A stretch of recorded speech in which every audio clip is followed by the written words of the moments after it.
It's the story of a lost city, lost opportunity, lost hope. A story of failed policies, failed leadership.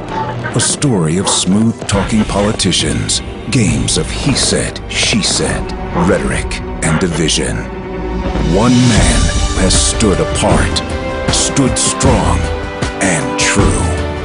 Voting against every tax increase, every unbalanced budget, every time. Standing up to the Washington machine, guided by principle.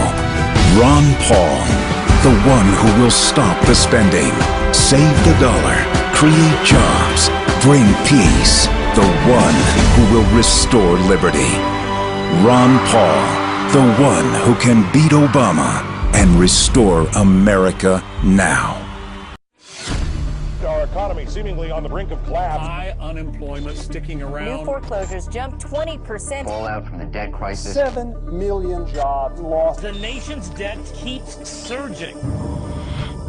Change has come to America. The concept of TARP, I was willing to go along with it. I think there is need for economic stimulus.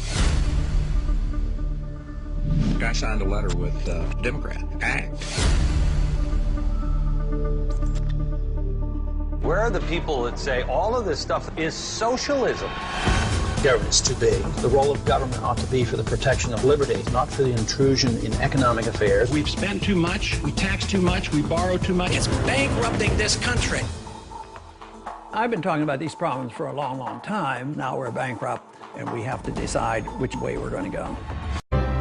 Ron Paul, a visionary who predicted the financial crisis, a leader with a plan to solve it. The Paul plan? Balance the budget. Cut $1 trillion year one.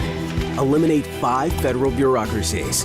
End the foreign wars and nation building. Rein in the Federal Reserve. Pay down the debt. Cut taxes to create jobs. Ron Paul, a plan to restore America now. Dr. Ron Paul.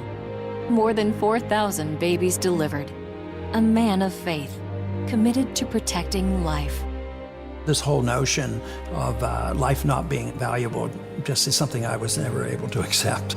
I happened to walk into an operating room where they were doing an abortion on a late pregnancy. They lifted out a small baby that was able to cry and breathe, and they put it in a little bucket and put it in the corner of the room and pretended it wasn't there.